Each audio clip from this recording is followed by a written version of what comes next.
हडपसर आणि रामटेकडी भागात दोन औद्योगिक वसाहत असताना या भागातील स्लममधील युवकांच्या हाताला काम नाही.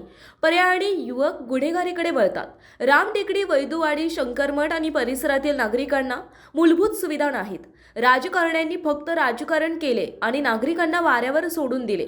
महाराष्ट्र नवनिर्माण सेना सत्तेत आल्यास स्थानिक भूमिपुत्रांना रोजगार उपलब्ध करून देण्यासाठी पुढाकार घेणार असे आश्वासन साईनाथ बाबर यांनी दिले. महाराष्ट्र नवनिर्माण सेना हडपसर विधानसभा मतदारसंघाचे उमेदवार साईनाथ बाबर यांच्या प्रचारार्थ रामटेकडी, बिटीकवडे रोड परिसरातील पदयात्रेस प्रथम सोसायटी रामटेकडी येथून सुरुवात झाली. या पदयात्रेत रामटेकडी, बिटीकवडे रोड परिसरातील नागरिकांनी भरभरून प्रेम आणि आशीर्वाद दिले.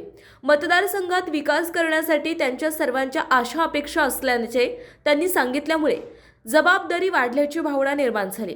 हडपसर मतदारसंघात विकास घडवून आपला मतदारसंघ सुदृढ करत सर्वतोपरी विकसित बनवूया असे आवाहन साईनाथ बाबर यांनी केले.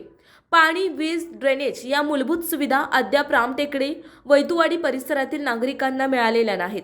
मूलभूत प्रश्नांसाठीच या गोरगरीब नागरिकांना संघर्ष करावा लागत असेल तर निवडून गेलेले लोकप्रतिनिधी करतात काय, असा सवाल करीत हडपसर विधानसभा मतदारसंघातील नागरिकांनी माझ्यावर विश्वास टाकत मला एकदा संधी द्यावी, त्याचे मूलभूत प्रश्न मार्गी लावणार असे साईनाथ बाबर यांनी सांगितले.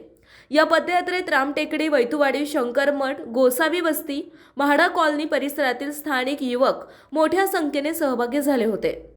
खरं तर रामटेकडी, वैदवाडी भागामध्ये आत्ताच आमची पदयात्रा झाली. खरं तर रामटेकडी, वैदवाडी भागामध्ये ज्या पद्धतीने विकास व्हायला पाहिजे नव्हता तो झालेलाच नाही.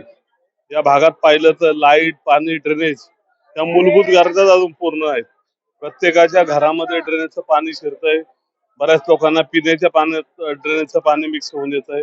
या ठिकाणी कुठलीही शाळा नाही, या ठिकाणी कुठलंही गार्डन नाही. या ठिकाणी विविध प्रकारच्या महापालिकेच्या ज्या सुखसुविधा हव्यात, एखादा मल्टीपर्पज हॉल हवा तर तो कुठलाही हॉल या ठिकाणी नाही. मला वाटतं ह्या भागाचा विकास झाला नाही. लोकांना गृहीत धरून इथले स्थानिक जे लोकप्रतिनिधी आहेत त्यांनी कायम यांना गृहीत धरलं आणि कुठल्याही प्रकारचा विकास या भागामध्ये केला नाही. खरं तर हा चुकीचा ट्रेंड आहे. काही लोकांमुळं रामटेकडी, वैदवाडीचं नाव खराब झालं. काही मोजकी लोक आहेत की ज्यांच्यामुळे नाव खराब झालं. ही सर्व गोरगरीब लोक आहेत, हातावरचं पोट आहे, कष्ट करतात. मला वाटतं की हे लोक कुठेही पैसे घेऊन मतदान करत नाहीत. त्यांना जो आवडेल त्यालाच ते मतदान करतील. मला वाटतं भविष्यामध्ये लोकांच्या समोर येईल. खरं तर रामटेकडी, वैदवाडी भागामध्ये खरं तर मूलभूत गरजा पहिल्या तर पूर्ण केल्या पाहिजे. लाईट, पाणी, ड्रेनेज यांना व्यवस्थित करून दिलं पाहिजे. त्याचबरोबर बऱ्याच अशा आहेत की या साऱ्याच्या स्कीम मंजूर झाली, बनवून पडलेले आहेत आणि त्यांना कुठेही ताब्यात दिले नाही. मला वाटतं की ते ताबडतोब त्यांना ताबे दिले पाहिजे, त्यांची घरं व्यवस्थित करून दिली पाहिजे. त्याचबरोबर या भागामध्ये एखादे मल्टीपर्पज हॉल पाहिजे, बहुउद्देशीय हॉल पाहिजे, जेणेकरून गोरगरिबाचं लग्न त्या ठिकाणी होऊ शकतं. एखादं गार्डन पाहिजे, तिथं खेळू शकतात मुलं. कुठलंही क्रीडांगण नाही, शाळा नाही. त्या सर्व गोष्टी भविष्यामध्ये मी माझ्या माध्यमातून नक्कीच या ठिकाणी उभे करेन. खरं तर या हडपसर इंडस्ट्री मध्ये जवळपास 200 ते 250 कंपन्या या भागात काम करतात. या स्थानिक मुलांना कुठे नोकऱ्यांना घेतलं जात नाही.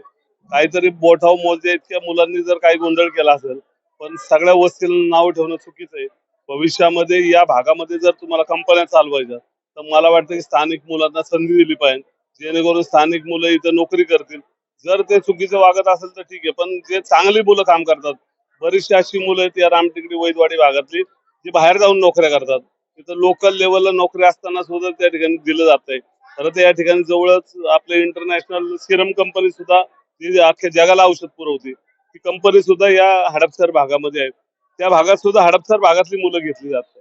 मला वाटतं भविष्य याच्या आवाज उठून स्थानिक मुलांना, इथल्या लोकल मुलांना नोकऱ्या लावण्यासाठी मी नक्कीच प्रयत्न करणार.